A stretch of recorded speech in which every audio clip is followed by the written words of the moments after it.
bem, Luciana? Seja Tudo muito ótimo. bem-vinda. Obrigada pelo convite. Obrigada por ter aceito. E hoje a Uhum. gente está aqui para tratar esse assunto super importante, principalmente para os nossos filhos com a síndrome de Down. O quanto que a alimentação e a nutrição proporcionam qualidade de vida, né? O desenvolvimento, o envelhecimento, contribui para o não envelhecimento precoce. Sim. Luciano, você pode contar um pouquinho sobre a sua trajetória? Como que você chegou a esse trabalho focado na síndrome de Down e no autismo também, né? Sim. Deixa eu só me organizar aqui, que eu fiz uma besteirinha aqui. Fique à Peraí. vontade. Pronto, já estou aqui de novo, vamos lá. Eu sou nutricionista clínica, né? E o que me despertou, eu estava até te contei antes, que me despertou para trabalhar com esse grupo de pessoas foi que eu gosto muito de trabalhar com a família.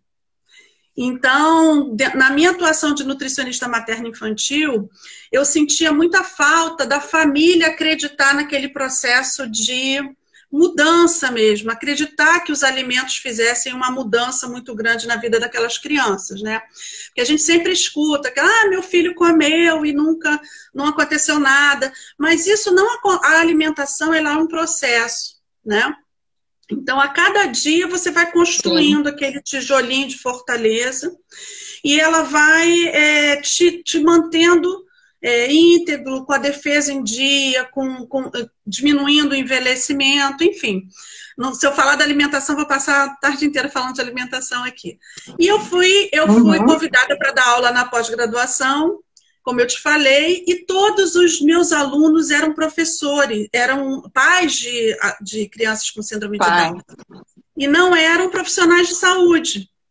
E aquilo Uhum. ali me encantou muito, porque eu vi que o envolvimento da família era tão grande ao ponto de se especializarem na área para cuidarem dos próprios filhos.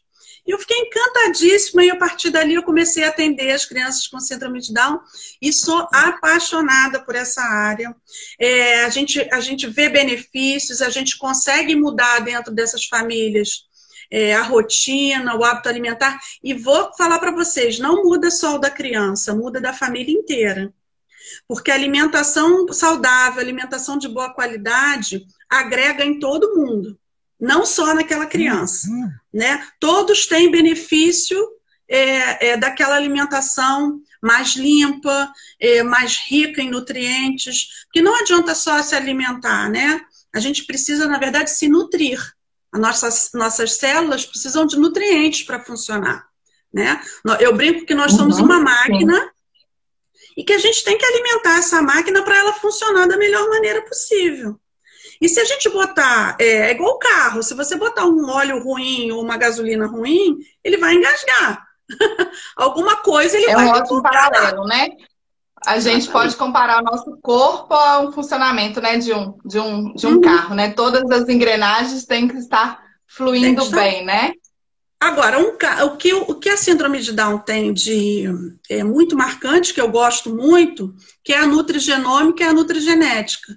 A gente pode influenciar os nossos genes através da alimentação. Esse é um estudo, são estudos que comprovam isso. A gente sabe hoje que os polifenóis, as vitaminas do complexo B, influenciam diretamente na modulação desses genes. E na síndrome de Down especificamente, a gente sabe que, por causa da aplicação, a gente tem genes superexpressos. E esses genes que são superexpressos é que eles alteram esse metabolismo. Então, tem como se estivessem trabalhando além da conta. E esse trabalhar além da conta gera um desgaste muito grande de todo esse metabolismo, né? Então, a nutrição vem para tentar equilibrar esse desgaste, tentar retardar alguns processos que estão super expressos na síndrome de Down, né? Então, é uma Uhum, ferramenta sim. maravilhosa para que isso seja equilibrado, né? Porque a gente não resolve, mas a gente equilibra e modula. Maravilhosa e necessária, né, Luciana? A Muito gente não pode necessário. ignorar e, sabe, é para ontem, né? Todo o cuidado da alimentação. E uma família que chega para você, tipo, por onde começar? Talvez uns primeiros passos seja. Olha, isso é muito fácil, por onde começar. Sim. Pode começar pelas compras. Não a gente levar... começa dentro do supermercado, né? O que a gente leva ou não para casa. Exatamente. Você tem que comprar para dentro da sua casa aquilo de positivo, de bom. Se você acaba levando para dentro da sua casa alimentos que possam causar algum tipo de prejuízo, você é responsável as famílias são responsáveis por aquilo que levam para dentro de casa para a alimentação das crianças. Isso eu sempre falo. Esse é o primeiro lugar que você tem que se organizar, né? Aí você vai me perguntar assim, Luciana, mas comprar esse tipo de alimentação é caro? Não, não é caro. Legumes, verduras e frutas não é caro, né? O caro fica depois, quando aqueles alimentos industrializados, aquelas toxinas todas que vêm nos alimentos, causam prejuízos a longo prazo. Porque os prejuízos acabam não aparecendo de imediato. Você olha uma criança não aparece assim, não tem essas características de que tem alguma coisa acontecendo erradamente dentro do corpo, né? Muitas têm, cada um é de um jeito, mas algumas têm, outras não. Só que vai paulatinamente destruindo aquelas células, envelhecendo, oxidando, que é o grande problema da síndrome de Down. É o estresse oxidativo, que a gente tem que começar a trabalhar desde a gestação.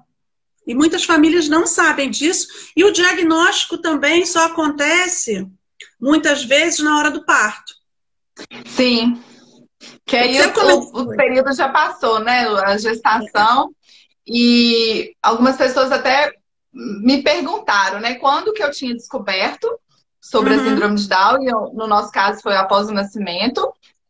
E o que faria de diferente, né? Por que às vezes é interessante e importante descobrir durante a gestação?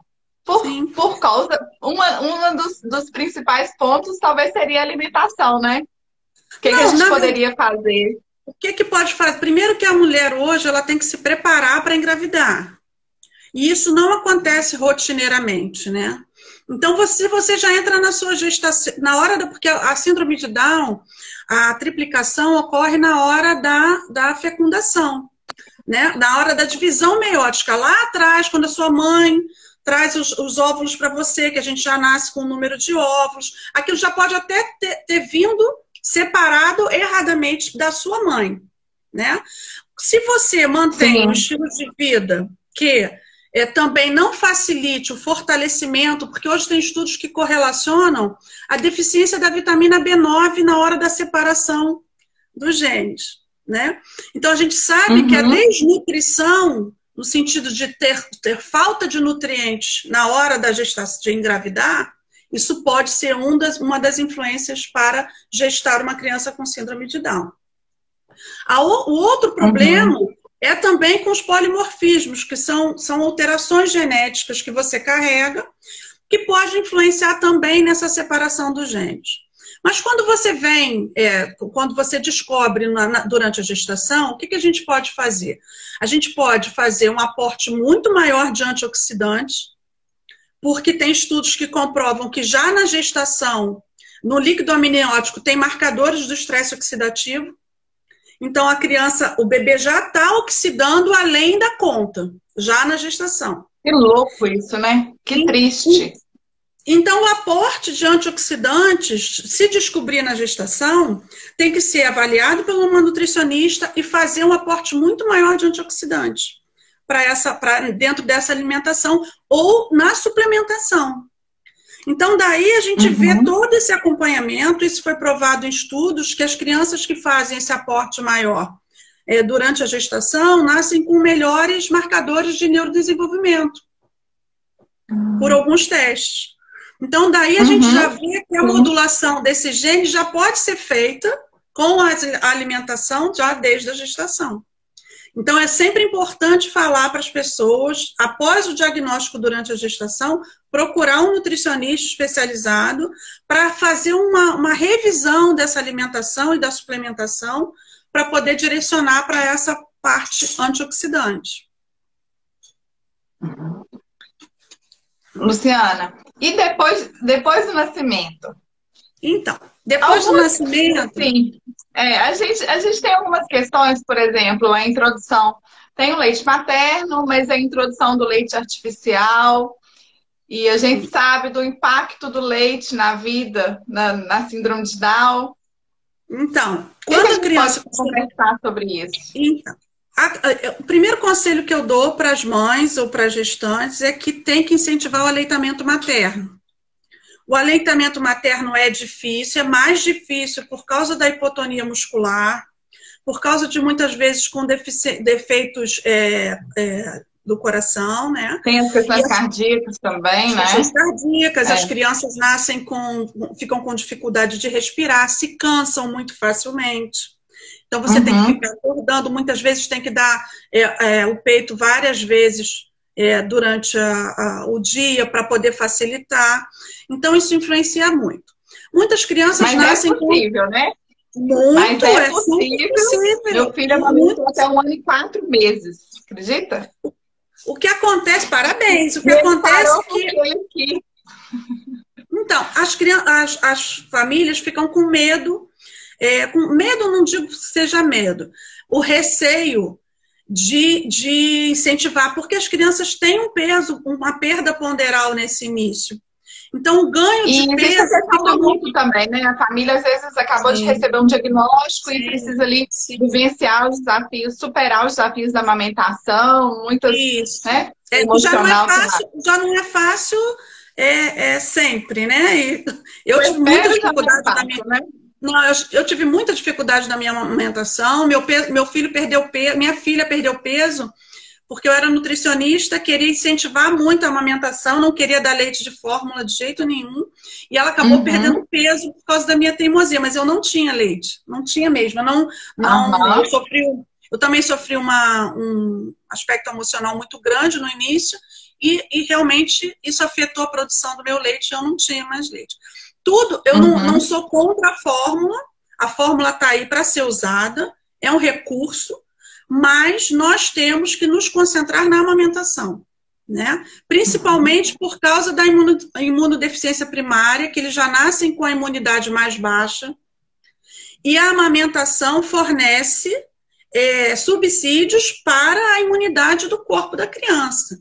E ela fornece principalmente para o amadurecimento do timo. O timo tem que estar fortalecido, ele já nasce menor, então ele tem que estar fortalecido para que as células de defesa sejam amadurecidas. Então, se ele já nasce menor, você não amamenta, aí a criança já entra num processo de baixa defesa e começa a entrar, eu vejo muita criança entrando no ciclo de infecção respiratória de repetição. Então, tem infecção respiratória, tem o uso de antibióticos que acaba com a microbiota intestinal e isso fica num ciclo vicioso que piora muitas vezes o quadro da criança. Totalmente. Então, depois que aí passamos pela etapa da amamentação, nós vamos entrar na etapa da introdução alimentar. Muitas mães também têm, muitas famílias, eu não falo mãe, mas as famílias. Tem muito famílias como um todo, né? Toda a rede de apoio. Da criança engasgar. Por causa da hipotonia muscular, muitas vezes ainda não estão na posição, ainda não estão com o pescocinho durinho para poder fortalecimento de tronco, né? Exatamente. Esse fortalecimento, a indicação é começar aos 6 meses. Mas que de acordo com a avaliação médica, se tiver com peso muito abaixo, falando uma outra coisa muito importante, as mães têm que saber que a curva de crescimento da síndrome de Down é uma curva de crescimento específica. Não é a curva de crescimento de uma criança típica. Então, tem curvas específicas para as crianças com síndrome de Down, porque elas realmente têm uma baixa taxa de metabolismo basal, elas não têm o mesmo crescimento que uma criança típica. Então, tem que ter essas... Agora, só fazer um parênteses, Luciana. Alguns pediatras ainda têm preferido acompanhar as crianças com síndrome de Down na curva de desenvolvimento padrão porém com um olhar crítico, né? Assim, com o olhar de que é uma criança com alguma especificidade. Acho que isso tem até algumas controvérsias, né? Não, eu não concordo com isso. Eu acho que eu já peguei, já peguei crianças sendo acompanhada pela curva de crescimento das crianças típicas e ficavam abaixo do lugar que tinham que do ficar, padrão do médico. Do padrão do médico, e o médico dava farinha láctea, recomendava essas suplementações alimentares para ele entrar no peso. Ele não tem que entrar no peso uma criança típica. Entendi. Não. Eles fortaleciam. Tem que ser nutrido, né? Tem que ser nutrido. Indicavam a fortificação do leite para chegar num padrão que não é o deles. Né? Além disso, está prejudicando muito a microbiota intestinal. As crianças com síndrome de Down têm uma tendência à inflamação da parede do intestino. Então, tudo isso a gente precisa trazer de fora através da alimentação, é um equilíbrio para isso tudo. Se a gente piorar, trouxer coisas que piorem já uma coisa já instalada, aí já é delicado. Já é muito delicado. Fica muito difícil. Então, na introdução alimentar, o meu conselho para as famílias é o seguinte: confiem nas crianças. As crianças, todas as crianças, elas aprendem a comer, né? Não só as crianças com síndrome de Down, as crianças aprendem a comer. Então, botar a comida para dentro da boca, empurrar com a língua para o céu da boca e engolir, isso é um processo de aprendizado. A comida já tem uma outra vem as técnicas, né, da fonoaudióloga. Fonoaudiólogo tem todo esse tipo de recurso, de preparo, inclusive, para ajudar a introdução alimentar, né? É tratamento multidisciplinar. Agora, o que eu vejo é que existe muito receio em evoluir das texturas, porque eu vejo mães muito presas a sopas e cremes e pastas na consistência pastosa. Inclusive, após um ano, eu já vi, Luciana, após um ano a família dava comida em caldo para a criança. E a creche também. É o receio do engasgo, é o receio da hipotonia, é o receio daquela criança não tá se alimentando bem. É muito mais fácil você botar todos os componentes nutricionais num pote com tudo ali dentro e ter a tranquilidade de que a criança está sendo nutrida. Mas você, por outro lado, você está tirando uma etapa delas, que é o aprendizado da mastigação.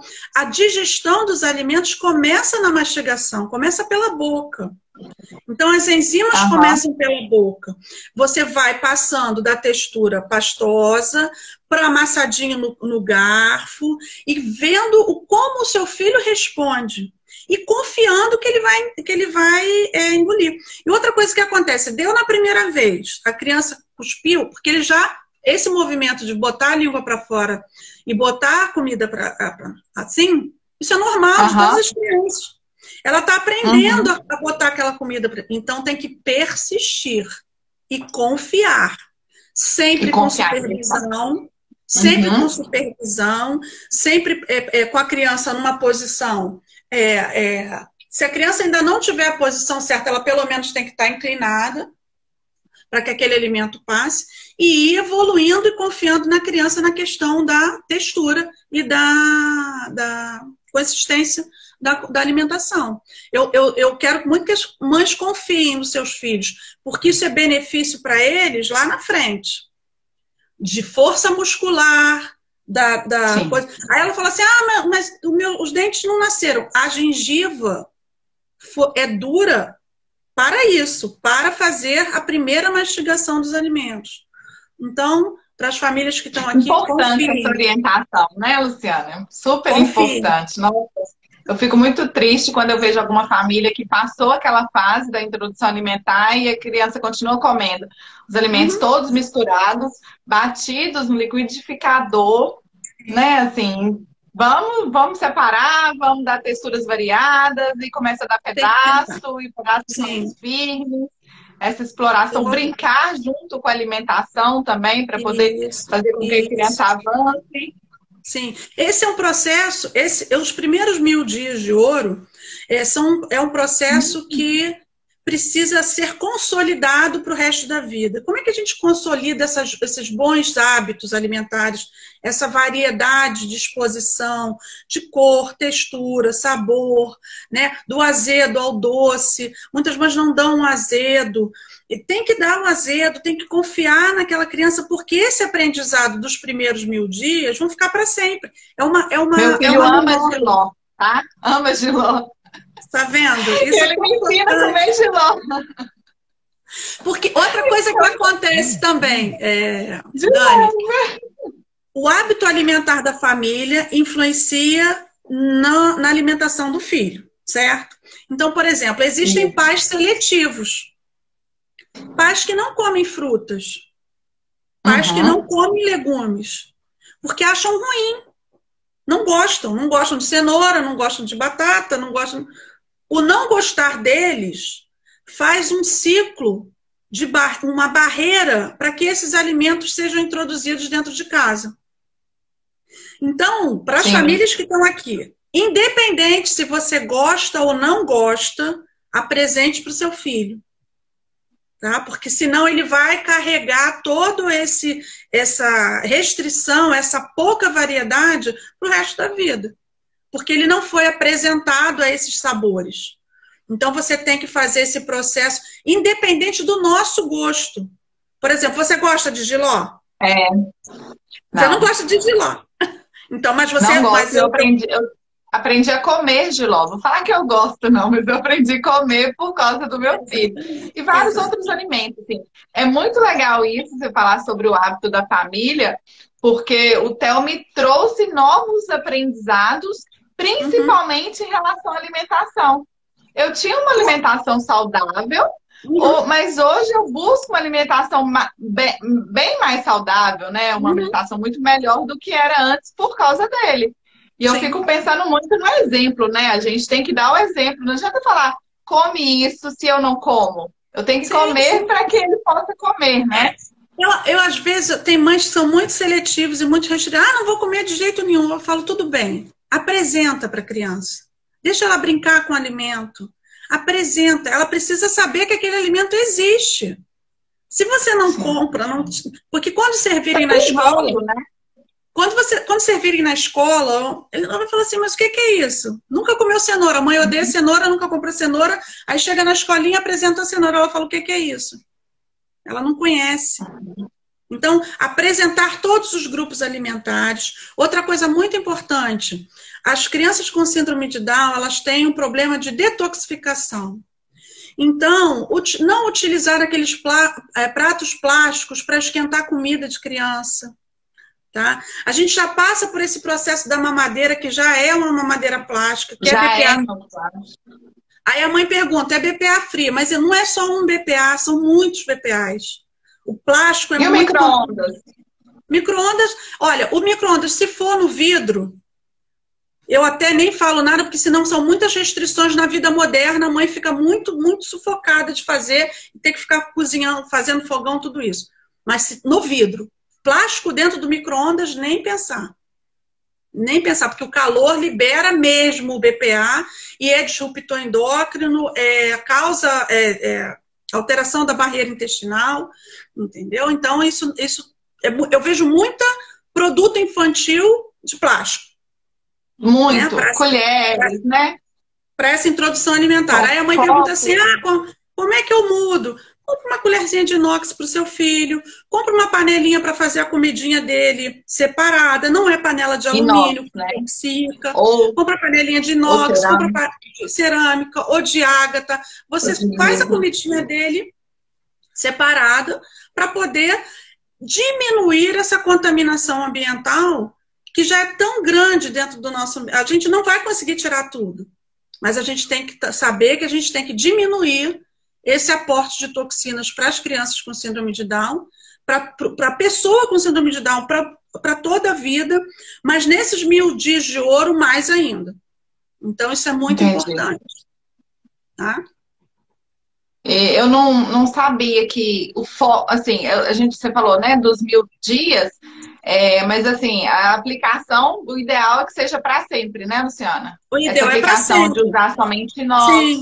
ou Sim, aqueles outros materiais específicos, evitar sim, sim. micro-ondas.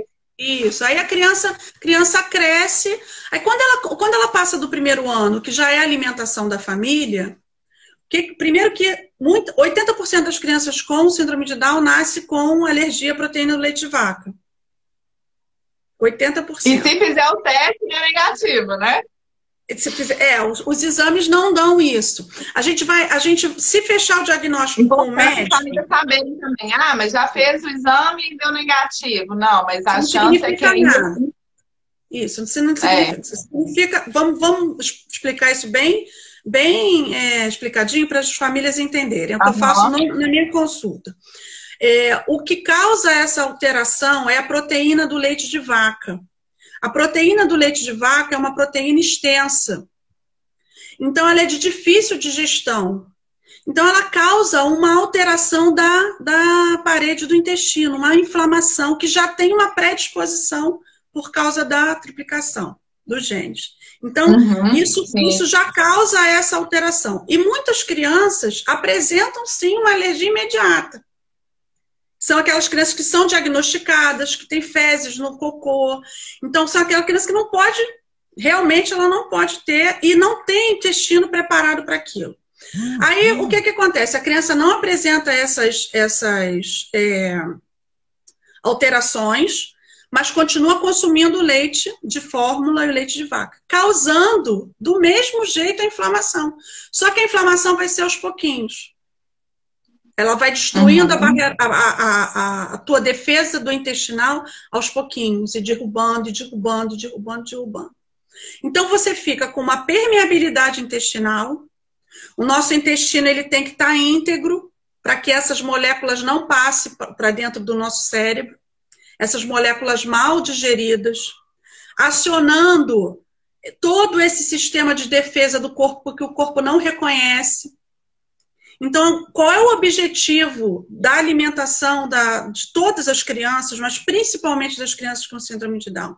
É manter essa integridade da barreira intestinal. Porque a barreira intestinal é para ele não deixar passar esses metabólitos ruins para dentro do corpo e permitir que passem os nutrientes. Uhum. Quando essa barreira está inflamada, passa tudo. E muitas vezes acontece que as pessoas acabam com processos de diarreia, aí não absorve nada. Tem um processo de desabsortivo. Aí a mãe fala, mas a minha filha come super bem. Aí você pergunta, como é que é o cocô dela? Ah, menina, diarreia, ela tem tanta diarreia, eu não sei se é por causa da síndrome de Down. É por causa de uma inflamação intestinal e tudo que ela está comendo bem está saindo no cocô. Então você acha que ela tá nutrida e ela não está nutrida. Sim. Então a nutrição a nutrição das células é feita através dos nutrientes. E esses nutrientes não estão chegando aonde tem que chegar. Então, um dos protocolos dentro da síndrome de Down é retirar as proteínas alergênicas, no caso, a proteína do leite de vaca e a proteína do glúten. Então, isso é um processo que a gente faz para realmente não inflamar essa mucosa intestinal, diminuir a permeabilidade, fazer com que essa mucosa esteja íntegra e permita a passagem dos nutrientes e não de produtos tóxicos. Porque se entrar no corpo da criança com síndrome de Down, ela não consegue botar para fora, porque ela tem tendência a acumular. Tá? O intestino preso, estão me perguntando a mesma coisa. Isso. Porque o intestino, quando as fezes ficam muito tempo dentro do intestino, elas também acabam alterando a mucosa intestinal. Os metabólitos tóxicos, as toxinas produzidas pelas bactérias do intestino, quando fica muito tempo o cocô ali fermentando, aumenta o nível de bactérias ruins e esses metabólitos também destroem a barreira intestinal. Então é todo falar, você me fala assim, Lu, vamos falar sobre mais para as famílias entenderem. Mas não tem nada mais simples do que você entender que o nosso intestino tem que ser assim, só que ele está assim. Se ele está assim, passa tudo. Mas se ele está assim, não. Só passa o que tem que passar. Então a gente tem que... Por onde começa a avaliação nutricional de uma criança com síndrome de Down? como é que tá a ingestão alimentar, como está as fezes e como estão os exames bioquímicos. Então, as fezes são muito importantes de serem avaliadas. Existe o exame de fezes parasitológico, existe o cropológico fecal, que tem que ser pedido para avaliar como é que está a absorção, a digestão dos nutrientes, se tem processo inflamatório. Porque as famílias não entendem que ela está comendo bem, mas o intestino está funcionando corretamente. Eu comprei muita suplementação, eu tenho 3 potes de suplementação. E se tiver com diarreia? A suplementação vai toda na diarreia. Não resolve. Não resolve. Uhum.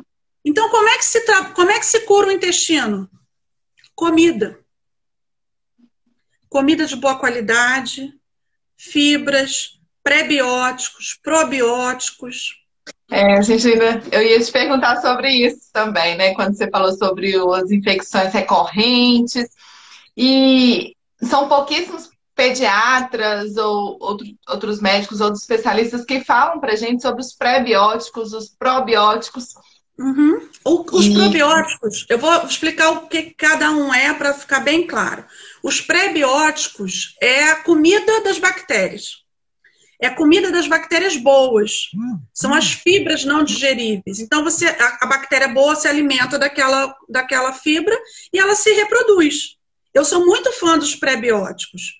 Porque é muito mais fácil você dar o substrato, a comida para elas. É como se você estivesse alimentando uma colônia de bactérias boas. Então, você está dando a comidinha para elas. O probiótico já é a bactéria própria, é o próprio lactobacilo que está ali, que você já bota ele lá dentro. Você não alimenta ele. Você alimenta com pré-biótico. Uhum. Então, quando você dá o probiótico, você está botando bactérias boas dentro do intestino, para poder equilibrar. É o que chamam hoje de desbiose intestinal. Quando existe um desequilíbrio entre as bactérias boas e as bactérias ruins. As bactérias ruins também destroem, os metabólitos das bactérias ruins também destroem a barreira intestinal, a defesa da barreira intestinal. Então, se eles têm muito, a barreira também fica complicada. Então, muitas mães reclamam, Luciana, meu filho tem muita prisão de ventre. A gente tem que fazer uma alimentação bem regrada, rica em fibras, tá? Muita água. O que eu mais vejo hoje é criança sem beber água.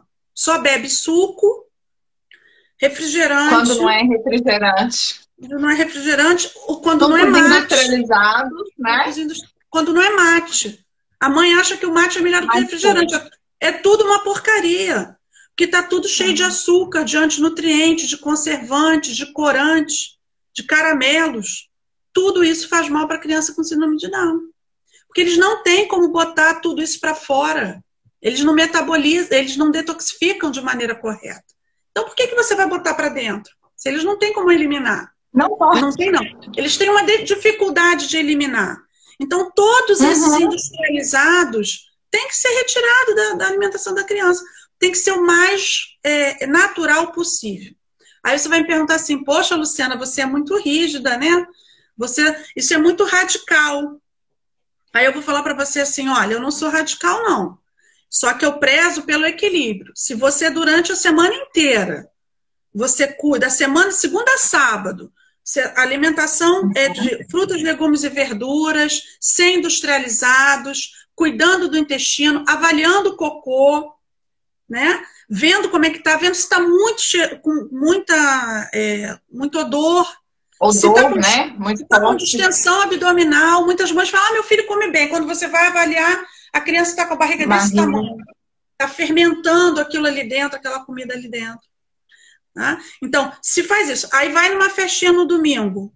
Não vai beber um copo de refrigerante? Alguém ofereceu? Vai morrer ou a pessoa quis, né? Assim, naquele momento ela quis. Vai morrer esse bebê? Não. Não. Vai morrer esse bebê. Só não pode fazer disso um hábito. Entendeu? O hábito é que faz o corpo ficar íntegro. Não é um copo de refrigerante, não é um brigadeiro, não é isso que destrói o teu corpo. O que destrói o teu corpo é aquela Ó, todo dia ali. Eu tenho uma amiga que é nutricionista, a Gabriele, que fala que tem uma faquinha dentro do intestino, que fica ali só furando o aparelho do intestino. Que são, essa faquinha são essas coisas que a gente bota para dentro que não pode.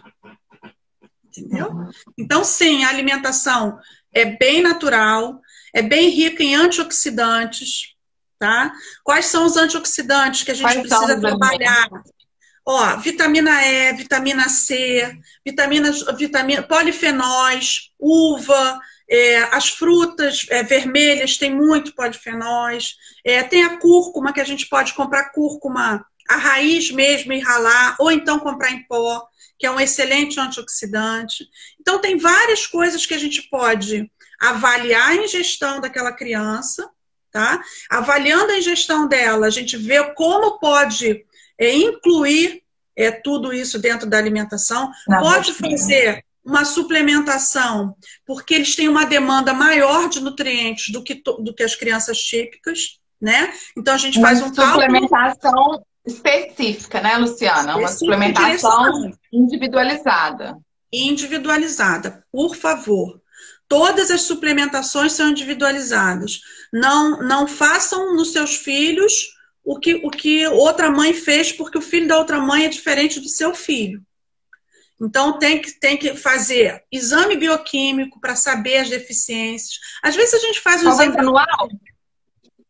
Olha, no primeiro ano do meu acompanhamento, eu faço de 6 em 6 meses. Eu faço 6 meses e não. Que a gente precisa ver, porque também outra coisa que eu vou te dizer, Dani, a reconstrução desse nosso corpo, o corpo já está tão fragilizado que ele se reconstrói aos poucos.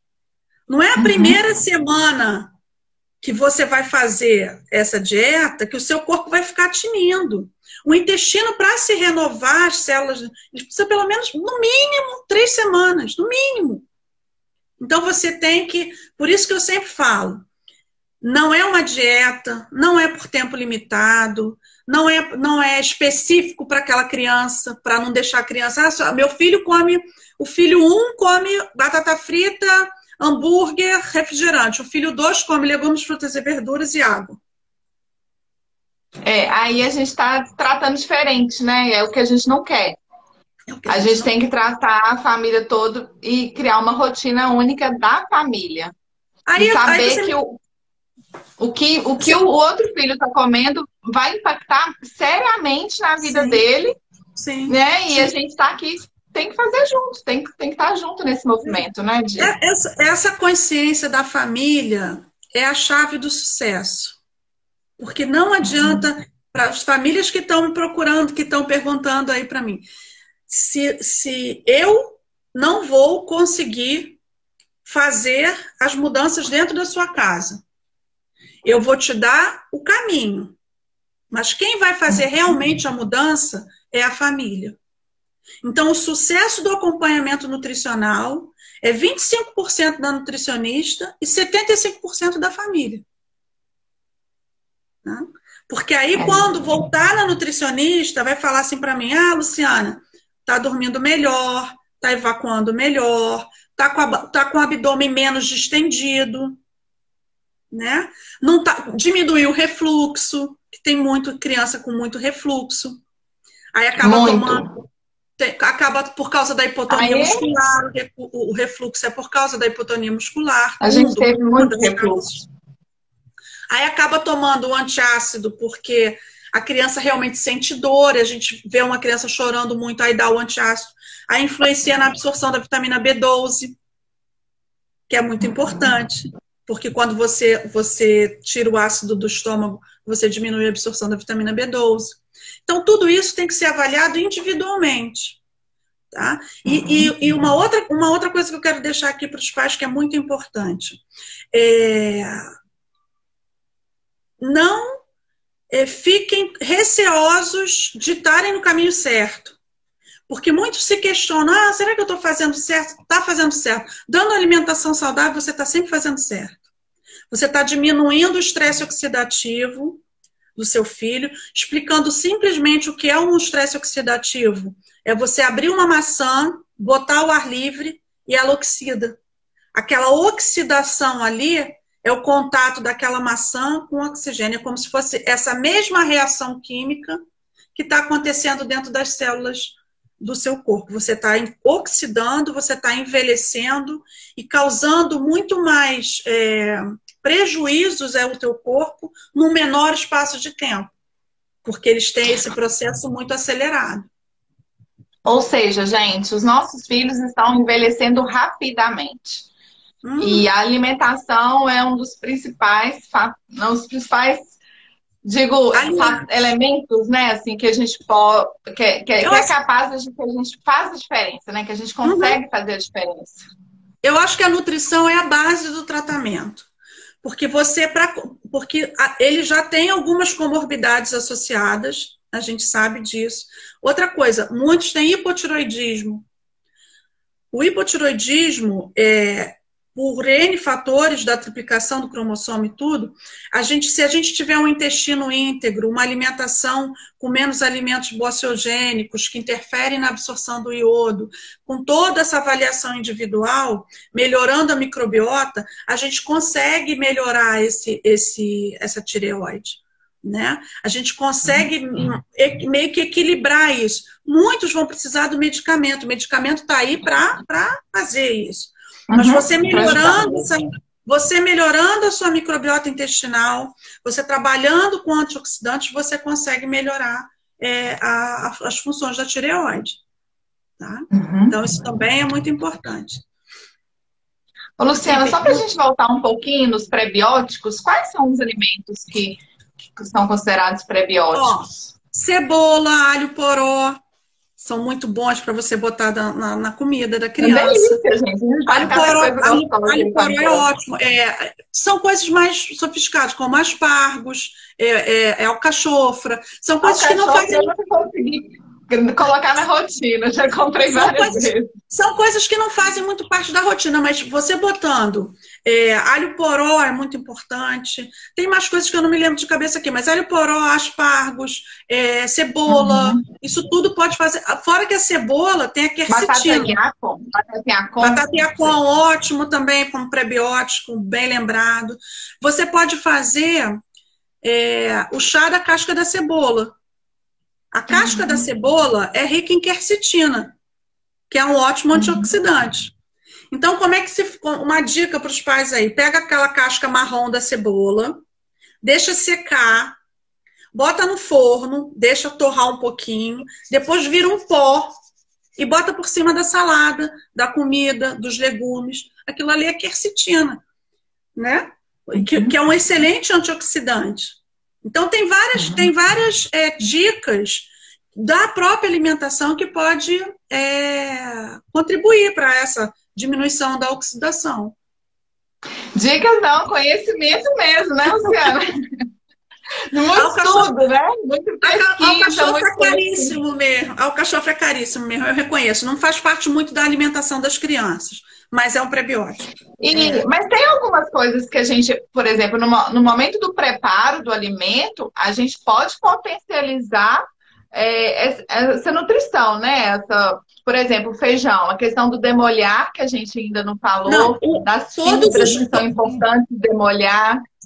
Todos os grãos são muito importantes que você faça esse demolho para tirar os antinutrientes, para facilitar a digestão, tá? Porque eles realmente, a criança muitas vezes come esse feijão e fica com uma distensão abdominal muito grande, que já prejudica. A hipotonia muscular, o nosso estômago, ele precisa do músculo para fazer um movimento de digestão. Quando a gente come, ele fica assim, né? E se essa força muscular não tiver 100%, eles têm uma demora no esvaziamento gástrico. E essa demora do esvaziamento gástrico gera também a distensão abdominal. Muitas vezes as crianças têm que usar enzimas, né? Mas, não quero comprar enzimas, não dá enzimas. Tem a enzima do papaya, né? Tem do abacaxi. Então, a criança, quando termina de almoçar, você pode dar um pedacinho de abacaxi, você pode dar um pedacinho de mamão papaya, que aquilo tudo vai ajudar na digestão, porque elas têm enzimas naturais que podem facilitar essa digestão. né? Para esse esvaziamento gástrico ocorrer de maneira mais adequada. Viu, gente? Novidade aqui para mim, viu? Eu falo que é muito conhecimento, é mesmo. São muitas dúvidas, né? Mas eu acho que tem protocolos. É importante as famílias saberem da importância da alimentação. Isso número 1. Eu sei que muitas famílias fazem muitas terapias, aí fica meio complicado incluir muitas coisas nas terapias, mas prioriza a alimentação natural em casa. Saiu de casa, carrega o alimento, né? Sim. Nas vasilhas de vidro. Vasilhas de vidro. Isso, acompanhamento da criança. A criança tem que estar sempre com alguém do lado. E limpar, fazer uma limpeza da sua casa. Desses produtos, dessa toxicidade ambiental, isso é muito importante. Potes, alumínio, olha só, produtos de higiene pessoal, tem muito alumínio. Pasta de dente. Pasta de dente tem o flúor, muitas têm alumínio também. Então, alumínio está nas latas do leite, os alumínios estão naqueles pacotes, os alumínios estão nas caixinhas Tetra Pak. Então, às vezes, você pega a criança com alumínio muito alto. E o alumínio muito alto aí tem que fazer a desintoxicação, né, Luciana? Interfere no comportamento. E muitas crianças têm um comportamento alterado e você vai ver a criança está completamente intoxicada. Então, você tem que fazer um processo de detoxificação naquela criança, né? Bem subsidiado, com muitos nutrientes para incentivar essa detoxificação. Certo? A gente tem uma dica boa que é botar coentro no azeite. O coentro facilita a detoxificação. Então, pode botar semente de coentro dentro do azeite, ou pode botar a folhinha do coentro dentro do azeite. Eu sei que tem gente que tem pânico de coentro, né? Mas você pode utilizar o coentro para isso, para facilitar essa detoxificação, né?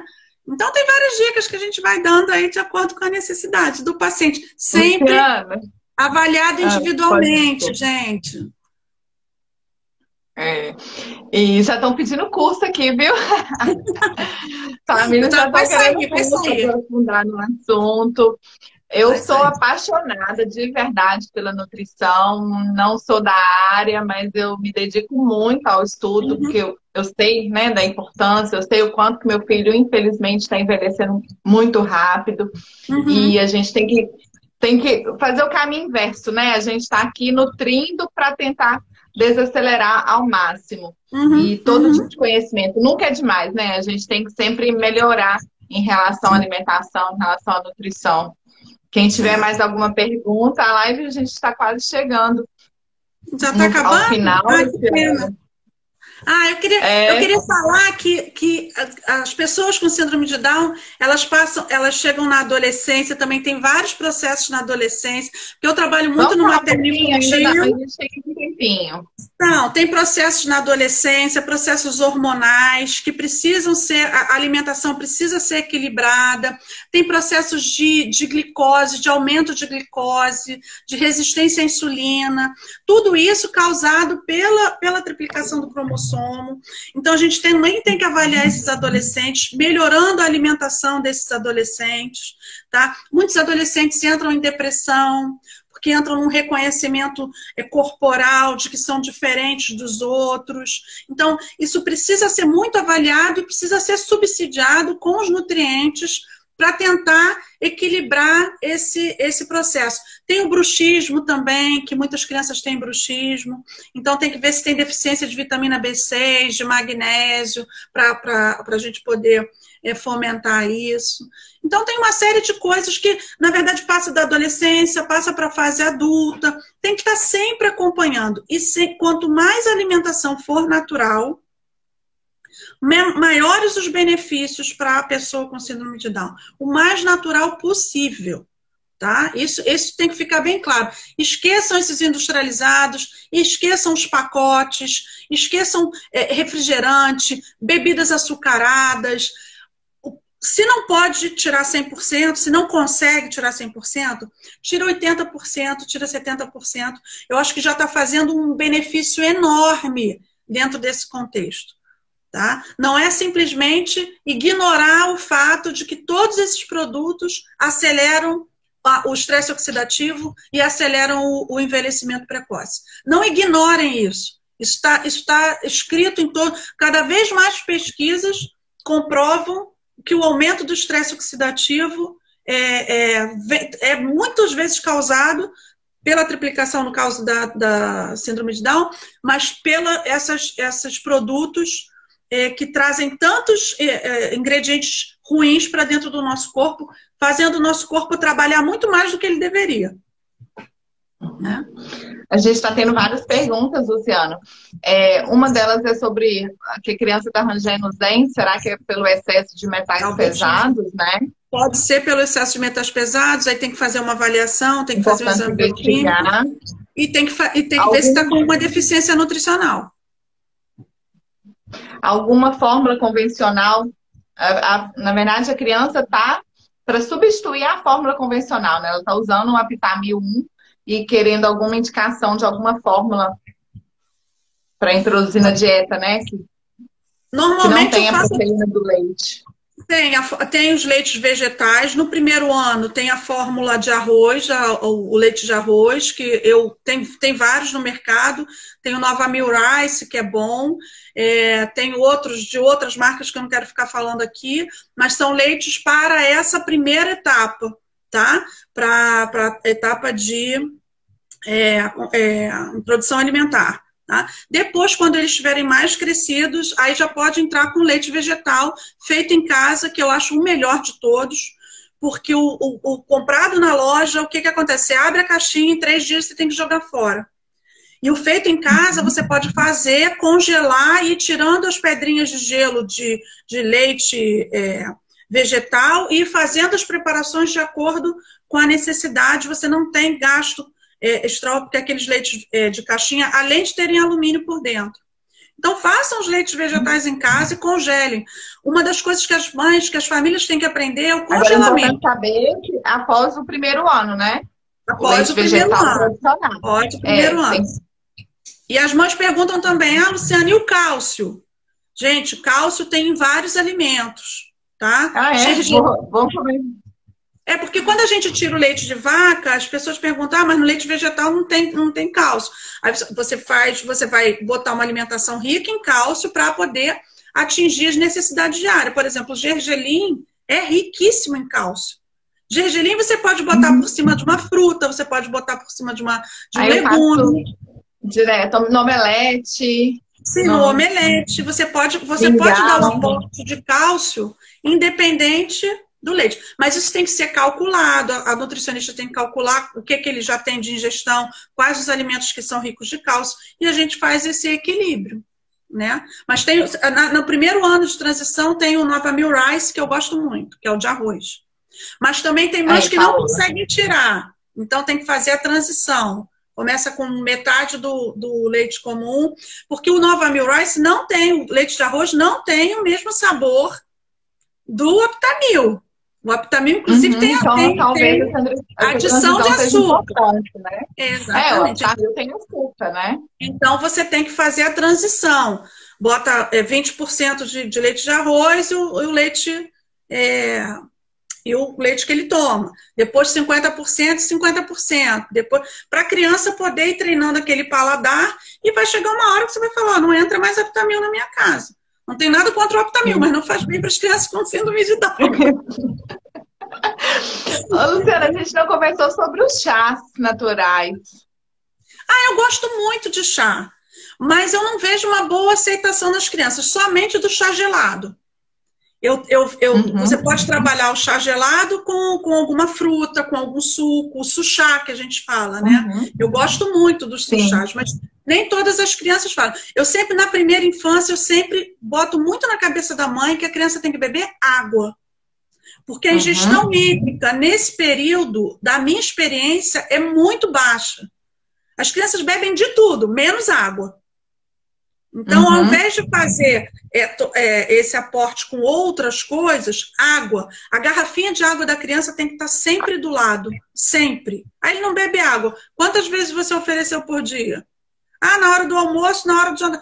Ele tem que beber água o dia inteiro. Nem que seja um golinho. Um golinho já vai fazer diferença, entendeu? Isso é muito importante. A ingestão hídrica. Primeiro, para a prisão de ventre, então, Tem que beber muita água.